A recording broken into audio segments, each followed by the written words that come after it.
Last time on آخری معجزہ. لیکن ہمیں اب یہ جو سارا کلچر ہے نا فَأَتْبَعَهُ الشَّيْطَانُ فَكَانَ مِنَ الْغَاوِينَ، آیات تو دی اللہ تعالیٰ نے، ہم نے چھوڑ کے کہا نہیں یہ بہت نیرو مائنڈڈ ہے، یہ ہے I want to be free، انا پرستی، مائی ٹروتھ، اور پھر ہائپر کمپیریزن. اگر اتنا ہی مائی ٹروتھ کا شوق ہے تو آپ سارے جن لوگوں کو آپ فالو کرتے ہو وہ سارے کس لیے کرتے ہو؟ اکثریت ہم فالو کرتے ہیں کمپیئر کرنے کے لیے، کپڑے اس کے، گھر اس کا، شادیاں ایسی، ہاؤس ایسا. سبحان اللہ. It is comparison.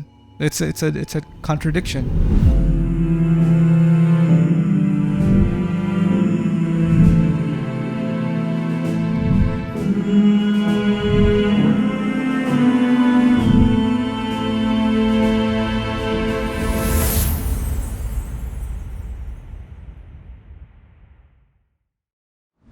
بسم اللہ الرحمن الرحیم، الحمد للہ والصلاة والسلام علی رسول اللہ وعلی آلہ وصحبہ اجمعین. I am so excited about this session.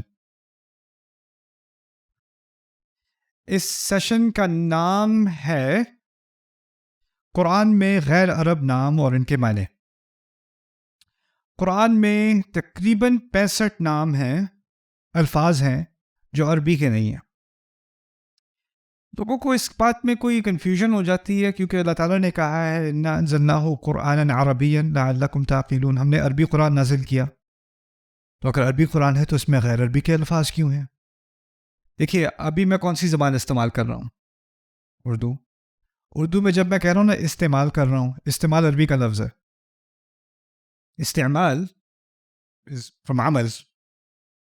تو اردو زبان میں یا تو فارسی کے بہت سارے الفاظ آ گئے یا عربی کے بہت سارے الفاظ آ گئے، اور ہم ان الفاظ کو استعمال، الفاظ عربی کا لفظ ہے، اور کئی دفعہ ہم ایسے الفاظ استعمال کرتے ہیں ہمیں پتہ بھی نہیں چلتا کہ ہم عربی کے الفاظ استعمال کر رہے ہیں. لیکن اس کا مطلب یہ نہیں کہ میں عربی بول رہا ہوں، اس کا مطلب پھر بھی کیا ہے؟ میں اردو بول رہا ہوں. الفاظ ایک زبان سے دوسری زبان میں سفر کرتے ہیں. تمام زبانوں کی ماں وہ زبان ہے جو آدم علیہ السلام کو سکھائی گئی، اور ہم سب آدم علیہ السلام کی اولاد ہیں. آدم نے اپنی اولاد کو سکھائی، انہوں نے اپنی اولاد کو سکھائی، انہوں نے اپنی اولاد کو سکھائی. یعنی ان تمام زبانوں کی ایک اصل ہے، اور کیونکہ اصل ایک ہے تو زبانیں جب پھیلتی ہیں تو ایک ہی لفظ مختلف کلچرز میں جا کر سفر کرتا ہے، ٹریول کرتا ہے. اور اس کا مطلب یہ نہیں ہوتا کہ اگر کوئی لفظ انگلش میں، ویسے تو انگلش میں بھی عربی کے الفاظ ہیں، انگلش میں بھی ہیں. جیسے انگلش میں نیوی کی ایک پوزیشن ہے admiral, like a navy admiral, وہ عربی سے امیر البحر سے ہے، امیر البحر، وہ بن گیا ایڈمرل. اسی طرح عربی زبان میں انگلیوں کو کہتے ہیں بنان. اور کیونکہ جب پہلی دفعہ افریقہ سے کیلے وہاں پر آئے تو انہوں نے اس کو کہا بنانا، that look like banana. So the word banana actually comes from banana in English. تو اسی طرح بہت ساری مثالیں ہیں، جیسے اسپینش ہے. اسپینش میں قمیص کے لیے کہتے ہیں کامیسیتا، کیونکہ ہم نے مسلمانوں نے اندلس پر 300 سال حکومت کی ہے تو بہت سارے الفاظ اسپینش میں عربی کے الفاظ ہیں. وہ آپ نے دیکھا ہے bullfighting, the matador holds the red cloth. the bullfighter، اس کو matador کہتے ہیں، MATADOR. اصل میں وہ ہے مات الثور، the bull died، مات الثور، it becomes the matador. الفاظ ایک زبان سے دوسری زبان میں سفر کرتے ہیں. دوسری بات، قرآن نے صرف عرب سوسائٹی کی بات نہیں کی. قرآن نے مصر کی بات کی جو عرب نہیں ہے، قرآن نے بنی اسرائیل کی بات کی جو عرب نہیں ہے، قرآن نے ابراہیم علیہ السلام کی بات کی جو عرب نہیں ہے، اوروں کی آدم علیہ السلام کی بات کی، وہ تو تمام نسلوں سے پہلے، ان کو عرب کیسے کہتے ہیں؟ تو قرآن میں فورن افیئرز ہیں کیونکہ فورن ایشوز ہیں تو فورن الفاظ تو آنے ہیں، کیونکہ وہ سبجیکٹ ہے قرآن کا، اس میں وہ چیزیں آنی ہیں. تو الفاظ بہت سارے ہیں قرآن میں جن کی اصل عربی نہیں ہے. اس کی ایک آخری مثال میں آپ کو بتاتا ہوں. میں جب کالج میں تھا تو میرا ایک دوست تھا جس کے ساتھ میں کالج روم میٹ تھا، مارک. NYU جاتا تھا ڈینٹل اسکول، میں بروک جا رہا تھا بزنس اسکول. تو وہ مسلمان ہو گیا تھا. ہی از اوریجنلی فرام مشیگن اور وہ از وائٹ, ویری وائٹ. وہ سفید دیوار کے ساتھ کھڑا ہو جائے نظر نہیں آتا, اتنا گورا ہے وہ. خیر, ہی بیکیم مسلم. تو اس کو کسی نے کہا کہ تم نا اپنا مسلمان نام رکھو, اب مارک نہیں چلے گا. حقیقت یہ ہے کہ مارک میں کوئی غیر اسلامی بات نہیں ہے. He could be Mark and be Muslim, no problem. لیکن کسی نے کہا نہیں, اب تمہیں ایک مسلمان نام رکھنا پڑے گا. تو اس نے کہا چلو میں ایسا نام رکھتا ہوں جو میرے نام کے معنی کے مطابق ہو. تو مارک کا معنی انگلش میں تو کوئی ہے نہیں, لیکن مارک اصل میں آئرش نام ہے, اور from marks which is from Celtic Irish, اور اس میں اس کا معنی ہے جنگجو, واریر. تو وہ امام کے پاس گیا, یہ نام کا معنی ہے میرا, تو اس کا نام رکھ دیا محارب. محارب کہتے ہیں جنگ کرنے والا.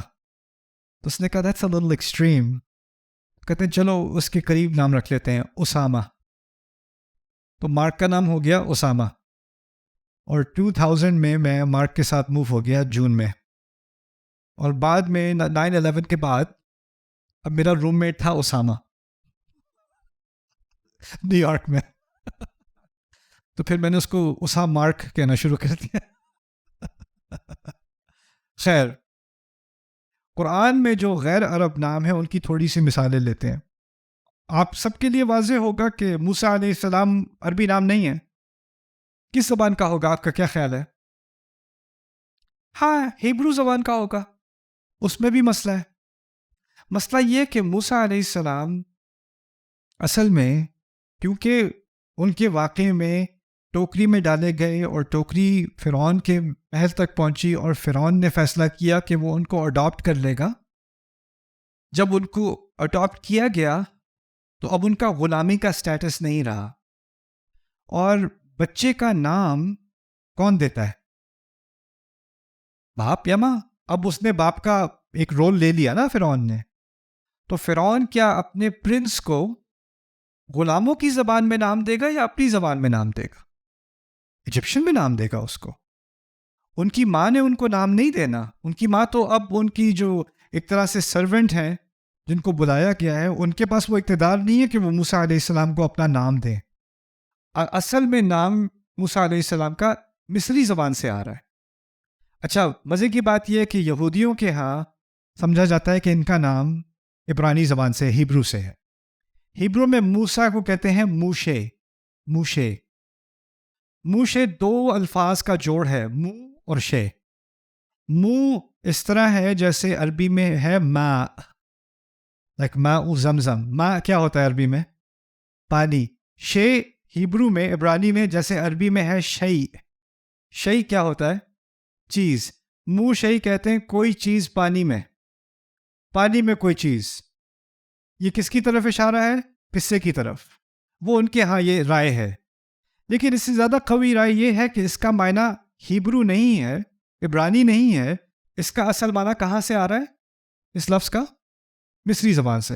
مسئلہ یہ تھا کہ مصری زبان قرآن کے آنے تک مصری زبان کو مرے ہوئے 3 سے 4 ہزار سال ہو چکے تھے.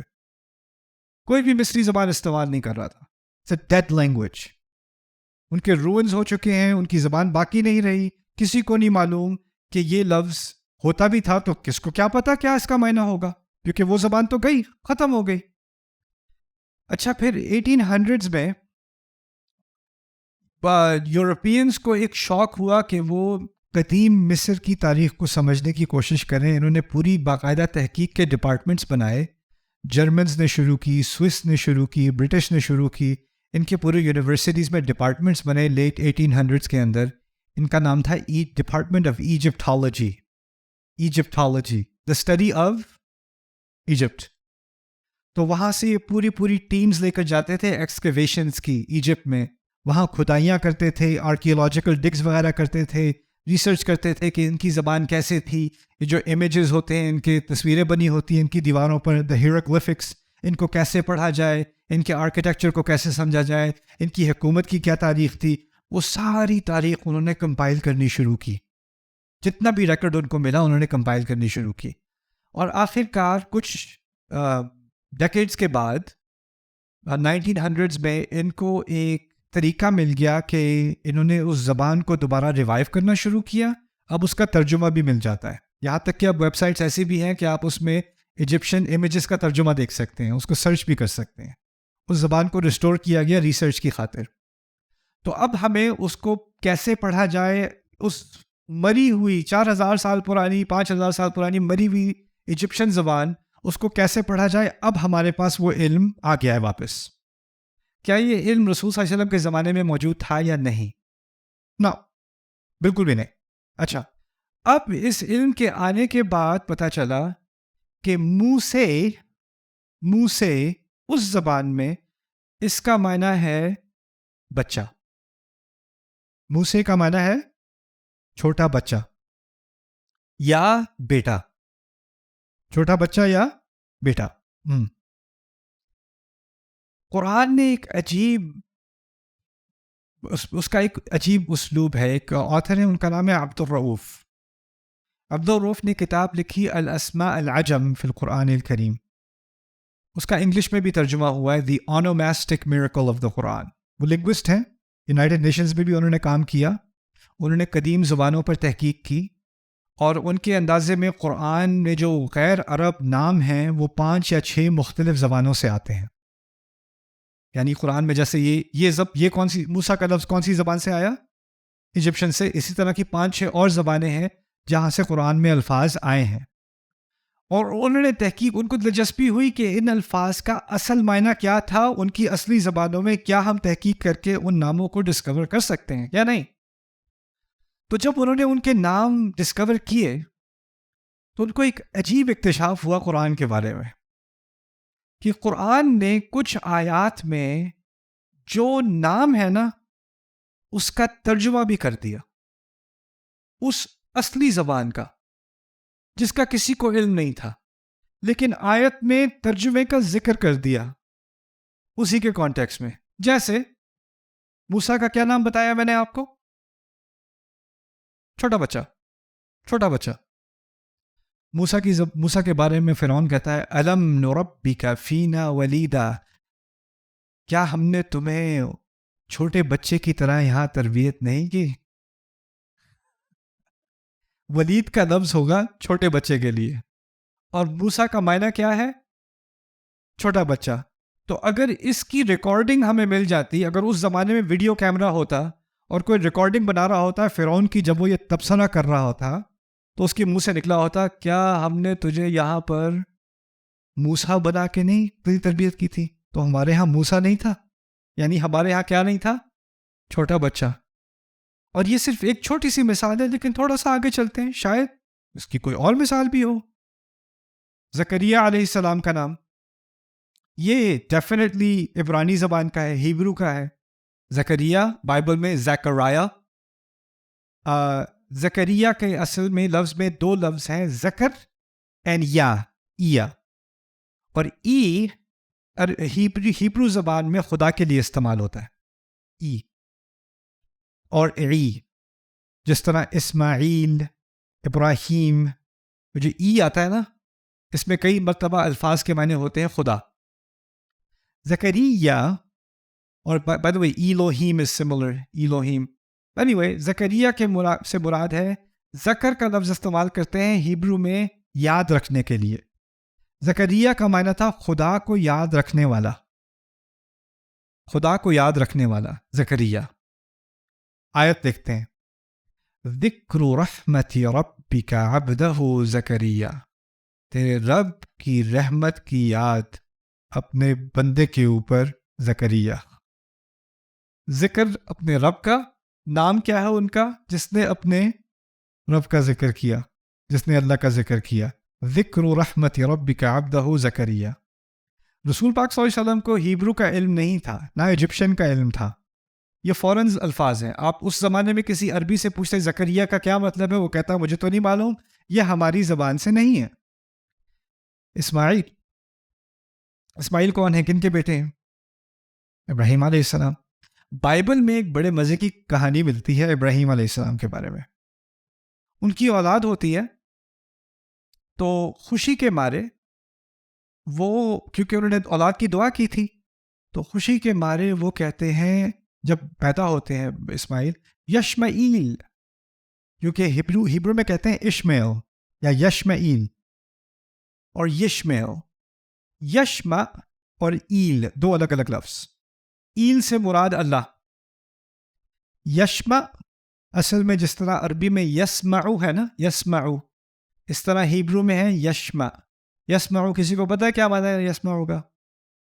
سنتا ہے. یسمع اللہ، اس طرح ہم رکوع میں کہتے ہیں نا سمیع اللہ لمن حمیدہ. یشمعیل ابراہیم نے بائبل کے قصے میں ابراہیم علیہ السلام جب اسماعیل علیہ السلام کی پیدائش ہوتی ہے تو خوشی کے مارے کہتے ہیں اللہ سنتا ہے، اسماعیل اللہ سنتا ہے. تو وہی نام پڑ گیا اولاد کا، اللہ تعالیٰ سنتا ہے. اچھا قرآن نے کیا کیا؟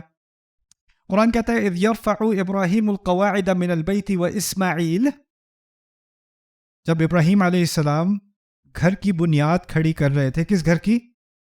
کعبے کی. اور ساتھ میں اسماعیل ربنا تقبل منا انک انت السمیع العلیم، یا اللہ ہم سے قبول کر، تو سنتا ہے، تو جانتا ہے. اسماعیل کا نام آیت میں، اور اس کے اوریجنل معنی کیا ہے؟ اللہ سنتا ہے. اور دعا کیا کر رہے ہیں؟ میرا رب تو سنتا ہے. اسماعیل انت السمیع. اسی طرح الحمدللہ، ابراہیم علیہ السلام کے الفاظ ہیں الحمدللہ الذی وہب لی علی الکبر اسماعیل و اسحاق. الحمدللہ، اس رب کے لیے تمام تعریف اور تمام شکر اس کا جس نے مجھے تحفے کے طور پر دیا بڑی عمر کے باوجود اسماعیل اور اسحاق. ان ربی لسمیع الدعاء، میرا رب سنتا ہے دعا کو. ان ربی لسمیع الدعاء، اللہ سنتا ہے، میرا رب سنتا ہے. سبحان اللہ. موسیٰ کی والدہ کا ذکر قرآن میں ہے لیکن نام سے نہیں ہے. بائبل میں ان کا نام ہے. بائبل ان کا نام ہے جوخبت. ہیبرو میں پڑھتے ہیں جو سائٹ پہ لکھا ہوا ہے یوخبت، یہ ان کا نام تھا. یوخبت کا نام قرآن میں بالکل نہیں ہے. بس کیا لقب استعمال کیا ان کا؟ موسیٰ. یوخبت میں دو پیسز ہیں اس نام کے، ان کو ملا کے معنی بنتے ہیں جس کو اللہ نے سخت کر دیا، جس کو اللہ نے پکا کر دیا. اللہ کی پکی کی ہوئی، سخت کی ہوئی، ٹف بنائی گئی. اللہ تعالیٰ کہتے ہیں فَأَصْبَحَ فُؤَادُ أُمِّ مُوسَىٰ فَارِغًا. موسیٰ علیہ السلام کی ماں کا دل، فؤاد یاد ہے، خالی ہونے کو آ گیا، پھٹنے کو آ گیا. ان کادت لتبدی بہ لولا ان ربطنا علی قلبہا، اگر ہم ان کے دل کو تھام کے نہ رکھتے، ان کو ٹف نہ بنا دیا ہوتا. یوخبت کے معنی آیت کے اندر ہی آ گئے. یہ ایسا علم ہے، نیا علم ہے، جو مفسرون نے بھی اس پہ بہت کم بحث یا نہ ہونے کے برابر بحث کی ہے. اور اب جدید علوم کی وجہ سے ہمیں ان الفاظ کے معنی ملے، اور ان کے ساتھ ساتھ ہی ہم دیکھتے ہیں کہ قرآن نے ان کا کس طرح عجیب استعمال کیا ہے. قرآن ان الفاظ کی ڈکشنری بھی بن گیا ہمیں بتائے بغیر. داؤد کا نام یہود انہیں کہتے ہیں دوید، آف کورس انگلش میں ہم کہتے ہیں ڈیوڈ. قرآن ہم کیا بتاتا ہے؟ داؤد. اس کی اصل دیود سے ہے شاید. دے کہتے ہیں انگلش میں ہوتا ہے نا او ایف یا سے، اور عود ہیبرو میں ہوتا ہے قوت کے لیے، جس کو قوت دی گئی ہو، جس کے پاس قوت ہو، قوت دیا گیا بھی. the one that has been given power. اللہ تعالیٰ کہتے ہیں اصبر علی ما یقولون واذکر عبدنا داود ذی الایڈ. ہمارے بندے داؤد کا ذکر کرنا جس کے پاس بہت قوت تھی. ذی الایڈ، داؤد ذی الایڈ، انہ اواب. This is one of my favorites. Ilyas کا اصل نام الیاہو. It's hard to pronounce in Hebrew. اس کے مختلف حصے ہیں. ال which is خدا، ای which is میرا، جیسے کتاب عربی میں ہوتا ہے نا کتابی، میری کتاب، ای اسی طرح کی ضمیر ہیبرو میں بھی ہوتی ہے. اور یاہو سے مراد رب، یعنی میرا رب یا میرا الہ رب ہے، میرا الہ رب ہے. یہ اس کے الیاس کے یہ معنی ہیں اوریجنلی.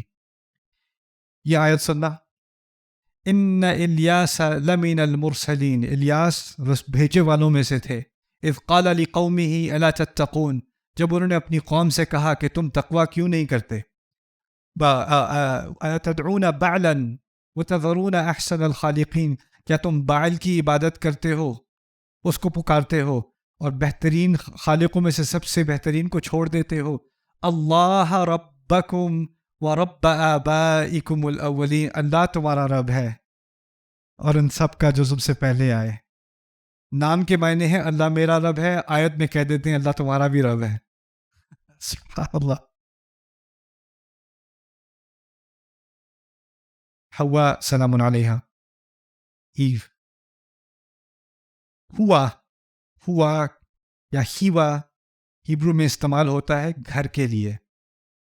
گھر کے لیے، گھر کے لیے عربی میں لفظ ہے مسکن اور سکن. قرآن بار بار جب ان کا نام تو قرآن میں حوا نہیں آیا اس طرح، لیکن جب ان کا ذکر آتا ہے تو سکن یا سکون ضرور آتا ہے. اسکن انت و زوجک الجنہ، اسکن انت و زوجک الجنہ. اسی طرح یہاں بھی کہہ دیا وَهُوَ الَّذِي خَلَقَكُم مِّن نَّفْسٍ وَاحِدَةٍ وَجَعَلَ مِنْهَا زَوْجَهَا لِيَسْكُنَ إِلَيْهَا، اور ان کے معنی الفاظ کے معنی میں ہی گھر ہے، ٹھہراؤ ہے. یہ عجیب قرآن کے عجائب میں سے ہے. اصل میں اینوک یا ہانوک کا لفظ قرآن میں ہے نہیں، لیکن قرآن میں ان کا نام ادریس بتایا گیا ہے. ادریس کا لفظ بائبل میں نہیں ہے، لیکن جس شخص کی بات ہو رہی ہے ادریس کے نام سے قرآن میں، اس کا انگلش بائبل میں آپ کو نام ملے گا اینوک، اور ہیبرو میں اس کو پڑھتے ہیں خانوخ. اس طرح پڑھتے ہیں. اس لفظ کی عجیب معنی ہے. آپ کے منہ کے اندر جو اوپر کا حصہ ہے نا، جو گمز اوپر کی ہیں، اس کو اصل میں خنوخ کہتے ہیں. ان کے ہاں کلچر میں تھا کہ ذائقہ اصل میں وہاں سے آتا ہے، آپ کے منہ کے اوپر کے حصے سے، اور کہتے ہیں وہ ذائقہ کھانے کا اور وہ ذائقہ علم کا وہ بھی وہاں سے آتا ہے، آپ کے منہ کے سب سے اونچے کے حصے سے. ان کا ایک عجیب فلسفہ تھا. تو جب وہ کسی کو اینوخ کہتے تھے تو کہتے تھے اس کا علم میں بہت اعلیٰ درجہ ہے، اس نے بہت کچھ پڑھا ہوا ہے، بہت اعلیٰ درجے کا ہے. قرآن نے ان کا یہ معنی کا، ان کے لفظ کے معنی کا استعمال کرتے ہوئے ان کا نام کیا بتایا ہے قرآن میں؟ ادریس. ادریس نکلا ہے درس سے. درس کہتے ہیں پڑھنے کو، اور ادریس جو بہت زیادہ علم رکھتا ہو، بہت اعلیٰ مقام ہو اس کا علم کی وجہ سے. وَاذْكُرْ فِي الْكِتَابِ إِدْرِيسَ إِنَّهُ كَانَ صِدِّيقًا نَبِيًّا وَرَفَعْنَاهُ مَكَانًا عَلِيًّا. ادریس کا ذکر کیجئے، وہ صدیق تھے، نبی تھے، اور ہم نے انہیں اونچا مقام دیا. اینوک کے معنی ہی کسی کو اونچا مقام دیا جانا اس کے علم کی وجہ سے. سبحان اللہ. Subscribe now to the Bayyinah YouTube channel to watch the rest of this series and more great content from Ustad Nu'man Ali Khan. Coming up next time on Aakhari Mu'jiza. آپ میں سے بہت سارے لوگ یا تو کہتے ہو میں نہیں اٹھا سکتا بوجھ، حکومت کو اٹھانا ہے، سوسائٹی کو اٹھانا ہے، سسٹم کو اٹھانا ہے، میری فیملی کو اٹھانا ہے، آپ کو اٹھانا ہے. کو لوگ مجھے کہتے ہیں آپ لوگ اور کیا کریں گے، آپ کو یہ کام کرنا ہوگا. ریئلی؟ میں کہہ رہا ہوں آپ کو یہ کام کرنا ہے. Okay thanks. نہیں، اگر اتنی اہمیت ہے اس کام کی تو کس کو کرنا ہے؟ You have to do it. لوگ مجھے کہتے ہیں جیسے ابھی اللہ تعالیٰ ان کو ان کی مشکلیں آسان کرے، ان کی مصیبتیں آسان کرے، جو ترکی میں ہوا ہے ہم سب کو پتہ ہے. جب بھی اس طرح کا کوئی واقعہ ہوتا ہے تو فوراً لوگ بھڑک جاتے ہیں. آپ کچھ نہیں کہیں گے؟ آپ کچھ کہیں، اس کے بارے میں کچھ کہیں آپ، کیونکہ میں نہیں کہوں گا تو کیا ہوگا.